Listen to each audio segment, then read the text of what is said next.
Maybe one day we will have a head of Lucasfilm who actually gives a crap about Star Wars. But that's not today.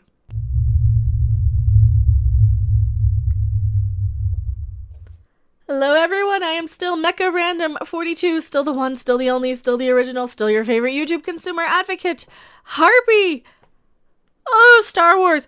I made a comparison to Marvel that I'm going to make to Star Wars as well. And in all of these new announcements, they announced 10 new Star Wars shows.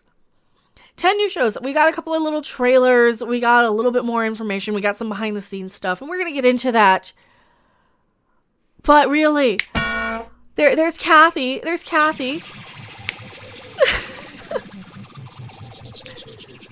Spray and pray is the term I use because they're just throwing everything to the wall to see what sticks. Aren't they? Aren't they?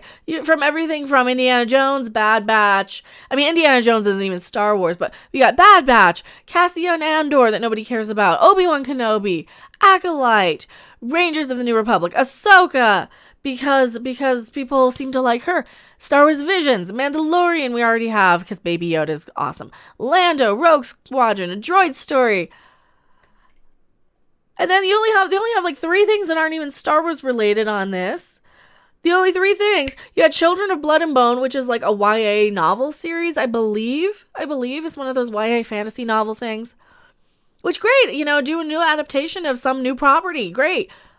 You got Willow coming back. Oh, that Willow thing, it's gonna be more of a female-centric Lady Whammon reboot of Willow, so I wouldn't be too excited if I were a fan of Willow. Please don't be mad at me. Please don't be mad. It was never my thing. Indiana Jones. What the crap is she going to do to Indiana Jones? Kathy. What I found funny was the fact that out of all these new announcements, there was one person that was not announced at all or confirmed to be doing anything other than, Knives Out 2. That's Rian Johnson. Remember that Star Wars trilogy he was supposed to have? Writer-director of Last Jedi to create an all-new Star Wars trilogy. And they kept saying it was going to happen and kept saying it was going to happen and kept saying it was going to happen. And then CEO of Disney, the head of Disney, Bob Iger himself, came in and said, we're gonna slow down and take a break from Star Wars. We're gonna kind of reassess this because there's some brand saturation and we're just gonna slow down. This doesn't really look like slowing down to me with every single thing under the sun for the Star Wars stuff. Now we have the Twitter thread. So the Bad Batch has its own trailer here. The mysterious, what is this? The mysterious, what's it is? I can't even read it. Mysterious Benedict Society. Okay, never heard of that. That looks way too young for me, so that we're going to pass on that. Oh! Doggy! Oh! It's the doggy from Up, and he's so cute. Doggy. He's got a little. I guess his shorts. I'll watch those because he's a doggy from Up. It's the doggy from Up. I know it's way too young for me, but I make an exception for the doggy from. Look how cute he is. Oh, he's got a puppy. He was playing with a puppy. He was playing with a little puppy. Mighty Ducks Game Changer, Turner and Hooch. I will not watch Turner and Hooch because the last time you did, you made me cry, and I do not want to watch a movie or a reboot or anything when I cried the last time. Shame on you, Disney. That's part of why I don't like Disney. It's such emotional manipulation. They play at your heartstrings. So we did have one Star Wars thing that we did want to talk about. Patty Jenkins will be directing this. Which one is it? The Rogue Squadron? Smoke weed every day. Hello, soundboard. Very, very.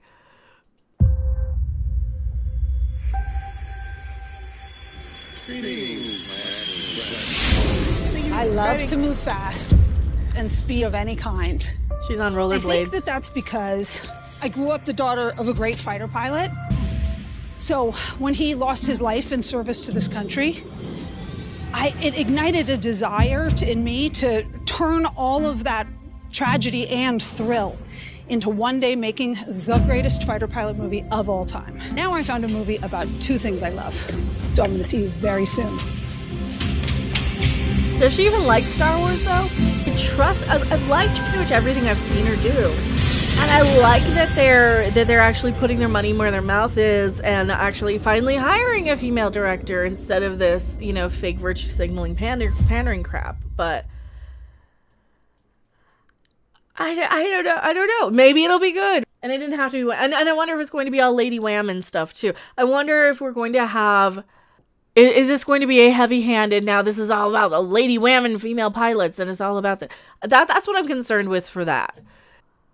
Leslye Headland brings a new Star Wars series to Disney Plus, The Acolyte.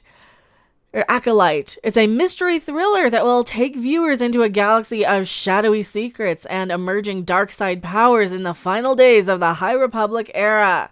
So, Leslye Headland... There is no Star Wars movie. There is only Star Wars. ...is going to probably bring in a whole bunch of feminism and anti-male crap into the High Republic era. That's the Get High Republic, isn't it? That's the Get High Republic with that horrible artwork. Oh, I forgot about that one. The galaxy's favorite scoundrel, Lando Calrissian, will return in Lando. The new version of Lando, right? That's going to be Donald Glover's Lando. We're not going to get like a Billy D. Williams series, obviously. But I find it funny. What about the Han Solo projects? Solo, a Star Wars story. We're supposed to get 3 of them. Everybody was so insistent. But Solo has 3 movies coming. It's like, yeah, you can tell your investors all you want. It doesn't mean that people actually liked the first one enough to make the 2 sequels. Star Wars Visions, an original series of animated short films, who cares, through the lens of the best Japanese anime created. So Star Wars Visions is anime Star Wars. A sneak peek at The Bad Batch, an all-new animated original series coming to Disney Plus. Yeah, I didn't know. Somebody asked me a question about this, and I'm like, I didn't know that they had a trailer for The Bad Batch. And then I looked at it and I said, why am I looking at a phone game? And then I turned it off. So yeah, it looks kind of like a phone game. I'm just skipping through it. Don't care.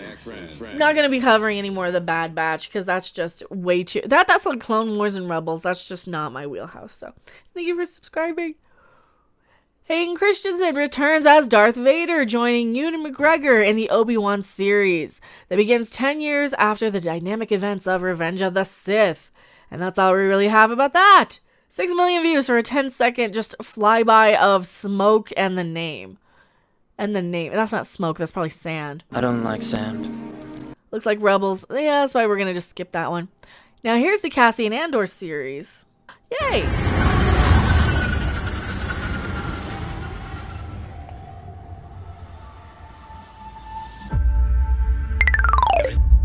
But how's the story? That's the thing. Like, we can say that because I remember having a similar reaction to seeing The Last Jedi behind the scenes stuff before I saw The Last Jedi. Because I'm like, oh, they're doing a lot of practical effects and they're doing a lot of building and they're doing a lot of puppets. And then you see The Last Jedi and it was total dog shit. So, so yeah, I mean, they could have like the best looking Star Wars. Like The Last Jedi, I will give The Last Jedi this. It was pretty. It looked like Star Wars more so than Rise of Skywalker did. And, it's just... I don't know. I'm not sold on this. Like they could use a lot of... By having a lot of these shows at the same time, they could have a lot of interchangeable sets and background people and characters. Like they used to with Star Trek, where they had the 3 shows going and you could use, oh, we already built the bridge of this thing and we could just redress it and make it this for something else. That's something that they could do very easily as far as like a television production and budget and those sort of things are concerned. But yeah, you got to really, really have the right sort of story to make sure it's going to be good. But I'm liking so far. That's a doggy. Why are they making a fake doggy? Because then I get concerned. So it's all right. It looks all right for now. The Ahsoka series, we're getting Rosario Dawson. They're spinning that off. Rangers of the New Republic, set within the timeline of The Mandalorian, is in the Disney Plus series. Or is it a Disney Plus series? Oh, why can't talk I? Because I'm looking at Baby Gugu, and I'm looking at him, and his name's Grogu, but I call him Gugu because he's cute, because he's Baby Yoda. 10 Marvel series, 10 Star Wars series, 15 Disney live action, 15 all-new Disney live action series, 4 calling birds to be French hens, 2 turtle doves, and a partridge in a pear tree. And that's where we're at with all these Disney shows for their investor day. So it's a lot of blown smoke up the patooties of the investors, trying to make it more exciting than it actually is. There's Rose Tico in a Star Wars sweater. Oh, that was actually her. That was actually her in there. And I did a review of that. So that's the Star Wars section of everything. The Acolyte one's probably going to be the worst one. Here we are. The Acolyte's probably going to be the worst.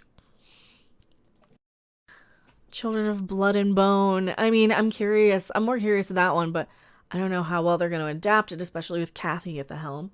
She's not really at the helm, but she's the head of the studio. I don't trust her as far as making the right creative decisions. I don't trust a lot of Hollywood to know, because like this whole event that they had for Disney, for the shareholders and for the investors, was their fart sniffing circle. You have all the big players come out onto a stage, blow smoke up the patooties of the investors, and then they all sniff their own farts afterwards. Yeah, a lot of people are going to sign on. Yeah, a lot of people are going to watch these. But I think they got a little too big for their britches with getting the surprise hit that The Mandalorian was. Because even somebody like me, where I liked it enough, it was kind of meh. It was kind of meh as far as the first season of Mandalorian went. I liked it enough, and I was kind of too stressed out imagining what was going on with Baby Yoda off screen while he's getting, tortured or scanned or whatever. I was kind of a little too worried, so that sort of was too stressful for me to sit there and watch the show, because I look at him like he's a cute little puppy or a kitty or something. And he's sort of like the pet. Like, I don't want to worry about him, even though I know he can do the magic hand thing and make them all go on fire. But we didn't know that at first. That's where my mind is. That's what I want to spend my entertainment dollar on. Is something that I know I'm going to get pretty much the same experience I always have. And that's not what we get with Star Wars. It's very hit and miss. Sometimes it's good, sometimes it's not. Sometimes it's way too kiddie. Sometimes it's way too, member-berry inducing. Sometimes it's filled with way too many references. Sometimes it's filled with way too much agenda, and we need whammon, forgetting that we already had women who watched Star Wars. Like me, I grew up watching it when I was a kid. We already liked it. Girls already liked this stuff. And even like the people younger than me, the more hardcore people who are super into the Rebels era and the Clone Wars era, you have female audience members for all of those things. So this whole modern day Kathleen Kennedy and people like that not wanting to bother with the male fans because I think they already have their dollar is just super disrespectful.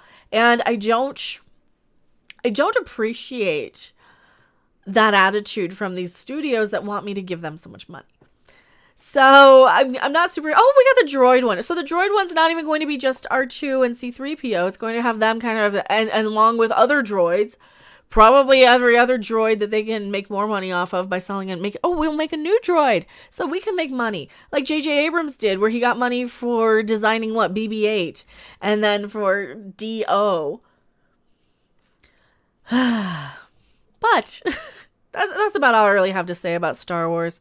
I am Mecha Random 42, and Rian Johnson doesn't get his trilogy, does he? Neener. I'm going back to my live chat. Don't you go anywhere. Thanks for watching. If you liked it, make sure to hit that like button, and if you want to see more, don't forget to subscribe. See you in the next video. Bye! Fun is funny.